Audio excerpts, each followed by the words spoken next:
بعثت نبوی سے پہلے لوگوں کی زندگی گزارنے کا بھی ایک الگ طریقہ تھا۔ لوگ اپنے رب کو بھولے ہوئے تھے۔ سابقہ انبیاء کی شریعتوں کو چھوڑ دیا تھا لوگوں نے۔ راہ حق سے لوگ بھٹک گئے تھے۔ صراط مستقیم پر چلنے کے بجائے کفر، شرک اور ضلالت کی راہوں پر چل رہے تھے۔ جیسا کہ ہم سب جانتے ہیں اور کتابوں کے ذریعے سے اسے جب ہم نے پڑھا ہوگا، مطالعہ کیا ہوگا، تو عرب معاشرے کی جو جاہلانہ حرکتیں تھیں یا عرب معاشرے کی جو زندگی تھی وہاں کے لوگوں کی، مطالعے کے بعد، پڑھنے کے بعد ان کی زندگی کے طور طریقے ہم سب پر بالکل آیا ہوں گے، اس میں کوئی شک اور کوئی ڈاؤٹ نہیں ہے۔ عجیب ماحول تھا اس معاشرے کا کہ لوگ قتل کرنا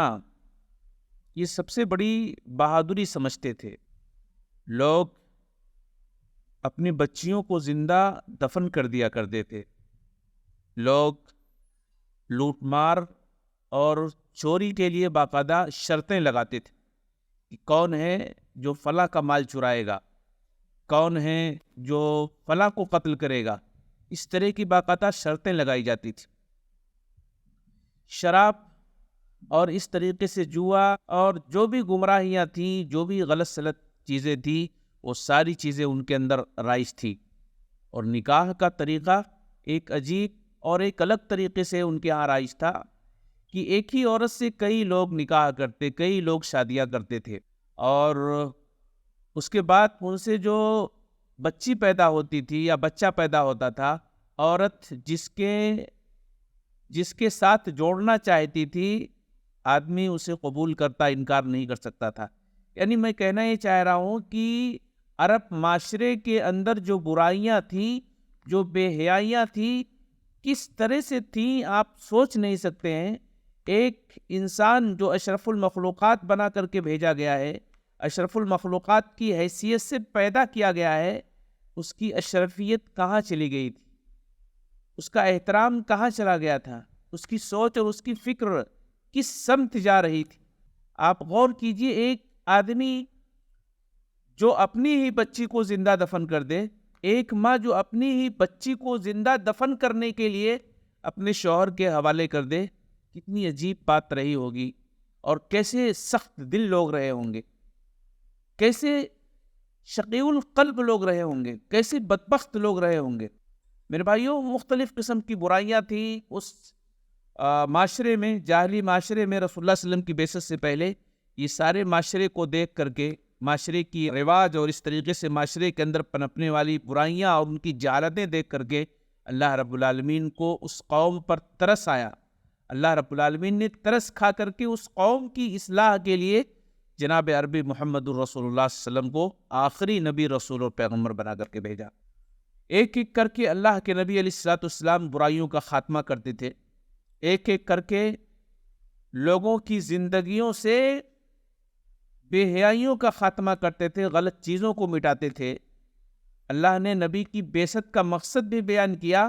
کہ لقد من اللہ علی المؤمنین اذ بعث فیہم رسولا من انفسہم یتلو علیہم آیاتہ ویزکیہم۔ وہ نبی ان کے بیچ میں جب آیا تو انہیں قرآن کی تلاوت کا حکم دیتا تھا، قرآن پڑھیے، شریعت جو نازل ہوئی ہے اس کا مطالعہ کیجیے۔ ویزکیہم، اور لوگوں کو گناہوں سے پاک و صاف کرتا تھا، گناہوں کے راستوں سے لوگوں کو دور کرتا تھا۔ چنانچہ رسول اللہ صلی اللہ علیہ وسلم جب آئے تو اس طرح اللہ نے ان کو حکم دیا کہ لوگوں کو صحیح راستہ بتائیے، صحیح راستہ کون سا راستہ ہے، اس طرف لوگوں کو گائیڈ کیجیے۔ چنانچہ اللہ کے نبی علیہ الصلوۃ والسلام نے اپنی پوری زندگی اس پہ لگا دی، پوری زندگی۔ 23 سالہ دور نبوت، اللہ کے نبی علیہ الصلوۃ والسلام کا کوئی لمحہ زندگی کا ایسا نہیں گزرا ہوگا کہ آپ اپنی امت کی اصلاح کے لیے فکر نہ کر رہے ہوں، اور اس فکر کے ساتھ صرف فکر ہی نہیں کر رہے تھے بلکہ اس فکر کو عملی جامہ پہنانے کی کوشش بھی کر رہے تھے، اور اس کے لیے آپ علیہ الصلوۃ والسلام نے پوری زندگی لگا دی۔ میرے بھائیو، جاہلی معاشرے کے اندر جہاں بہت ساری برائیاں تھیں، ان برائیوں میں ایک سب سے بڑی برائی یہ تھی کہ اگر کسی عورت کا شوہر انتقال کر جاتا، مر جاتا، تو اس عورت کو سوگ منانے کے لیے کہا جاتا. اور اس کا طریقہ کیا تھا معلوم ہے آپ کو؟ اس کا طریقہ یہ تھا کہ اس عورت کو ایک بند کمرے میں، یعنی ان کے گھر کا جو سب سے تاریک حصہ ہوتا تھا، اندھیرا جس میں سب سے زیادہ ہوتا تھا، اس اندھیرے والے حجرے میں، کمرے میں، جگہ میں اس عورت کو کہا جاتا ٹھہرنے کے لیے، رکنے کے لیے، اور پورے 1 سال تک اس کو وہاں رکھا جاتا. آپ اندازہ کیجئے وہ کیسی قوم تھی، کیسے لوگ تھے، وہ اس سماج اور معاشرے کے کیسے سخت دل لوگ تھے کہ پورے 1 سال تک اس عورت کو اس بند کمرے میں جو سب سے تاریک ہوتا تھا وہاں ٹھہرا دیتے تھے، اور پھر اس کو نکلنے کی اجازت نہیں ہوتی تھی. اس کو نہانے دھونے بھی نہیں دیا جاتا، اس کو کسی سے بات کرنے بھی نہیں دیا جاتا، اور سورج کی روشنی میں اسے نکلنے بھی نہیں دیا جاتا. اور پھر یہی نہیں بلکہ جب اس کا 1 سال پورا ہوتا نا، تو کسی پرندے کو یا کسی جانور کو پکڑ کے لاتے اور اس کے جسم سے رگڑتے، اس جانور کو اس کے جسم سے رگڑتے، اور پھر اس کے بعد جو ہے اس کے جو کیا کہتے ہیں، اندام نہانی جو ہوتے، بچہ پیدا کرنے کی جو راستے ہوتے، وہاں اس پرندے کو رگڑا جاتا، اور پھر اس طرح سے جو ہے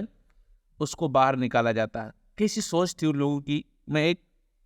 ایک وہاں کی جو خرافات تھی جاہلی معاشرے کی، یا جاہلی معاشرے کی جو عادت تھی، اس کا میں نے ذکر کیا ہے. یہ صحیح روایت ہے، کوئی قصہ نہیں ہے، بخاری وغیرہ کی روایت ہے، اور بہت ساری حدیث کی کتابوں میں اس روایت کو ذکر کیا گیا ہے. 1 سال کے بعد اس کو نکالا جاتا. ٹھیک ہے، جب رسول اللہ صلی اللہ علیہ وسلم آئے، اللہ کے نبی علیہ السلام پر جب اللہ نے شریعت اتاری، تو اس شریعت کے اندر ان تمام چیزوں کا خاتمہ کر دیا گیا، اور بلکہ عورت کو ایک مقام دیا گیا، ایک عزت دی گئی. اور یہ بات حقیقت ہے کہ مذہب اسلام نے، دین اسلام نے جو عزت عورت کو عطا کی ہے، دنیا کی کسی دھرم نے نہیں دی ہے. آج بھی بعض دھرموں میں اسلام کے علاوہ جو بھی دنیا کے اندر دھرم پائے جاتے ہیں، ان میں آج بھی عورتوں کو کے ساتھ اس طرح سے ناروا سلوک کیا جاتا ہے. وہ عورت جو بیوہ ہو جاتی ہے، جس کے شوہر کا انتقال ہو جاتا ہے، اس کو دوسری شادی کرنے کی اجازت نہیں دی جاتی ہے، یا اسی طریقے سے وہ اپنے شوہر کے ساتھ جلا دی جاتی ہے، زندہ جلا دی جاتی ہے، یا اس عورت کو منحوس سمجھا جاتا ہے. آج بھی سماج و معاشرے کے اندر، آج کے زمانے میں بھی یہ ساری چیزیں پائی جاتی ہیں، لیکن اللہ کا شکر ہے یہ مسلمانوں کے اندر نہیں ہے، دوسری قوموں کے اندر پائی جاتی ہے. اسلام سے پہلے رسول اللہ صلی اللہ علیہ وسلم کے ملک میں، شہر میں، جس میں آپ مبعوث کیے گئے تھے، عرصوں تک، بہت زمانے سے یہ ساری چیزیں پائی جا رہی تھی. اللہ کے نبی علیہ السلام نے خاتمہ کیا، اور عورت کو ایک عزت دی، ایک مقام دیا، اور اس قدر عزت دی، اس قدر مقام دیا کہ حیران رہ جائیں. رسول اللہ صلی اللہ علیہ وسلم فرماتے ہیں کہ اگر کوئی شخص 3 بیٹیوں کی پرورش کرے، ایک روایت میں 2 بیٹیوں کی پرورش کرے، آیا ہے اس طرح سے حدیث میں، اور اس کو صحیح طریقے سے تعلیم دے اور پھر اس کی شادی کر دے، وہ بچیاں جہنم میں اپنے والدین کو جانے نہیں دیں گی، جہنم میں جانے سے آڑ بن جائیں گی وہ. آپ اندازہ کیجئے کتنی عزت دیا ہے اسلام نے بچیوں کو، عورتوں کو کس قدر عزت دیا ہے. اور آپ حیران رہ جائیں، اس ٹاپک پہ کتابیں پڑھیں گے تو آپ کو بچیوں کے حوالے سے ہی یہ حدیثیں ملیں گی، بچوں کے حوالے سے کہیں یہ حدیث نہیں ہے. لیکن آج والدین بچوں کے مقابلے میں بچوں کو زیادہ ترجیح دیتے ہیں، یا بچوں سے زیادہ پیار و محبت کرتے ہیں. حالانکہ بچوں کے حوالے سے اسلام نے کہیں نہیں کہا کہ یہ بچے جہنم سے آڑ بنیں گے والدین کے لیے، لیکن بچیوں کے حوالے سے ضرور کہا ہے اسلام نے کہ بچیاں جن کی پرورش کے والدین کرتے ہیں اور صحیح طریقے سے ان کی تربیت کرتے ہیں، یہ ضرور جو ہے جنت میں اپنے والدین کو لے کر کے جائیں گی اور جہنم میں لے جانے سے آڑ بنیں گی. صحابہ کے درمیان جب اللہ کے نبی علیہ السلام یہ حدیث بیان کر رہے تھے، تو صحابہ کہتے ہیں کہ اگر ہم لوگ سوال کرتے رسول اللہ صلی اللہ علیہ وسلم سے کہ کیا اگر کسی کے پاس ایک ہی بچی ہو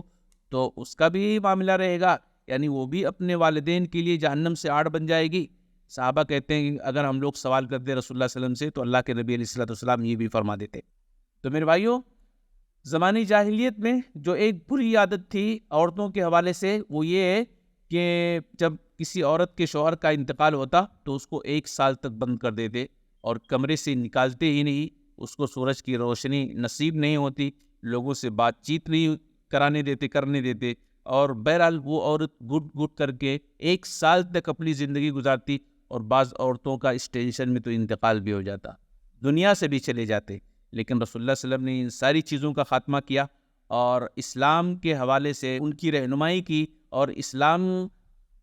کی جو ہدایات تھی، جو اسلام کے جو ہے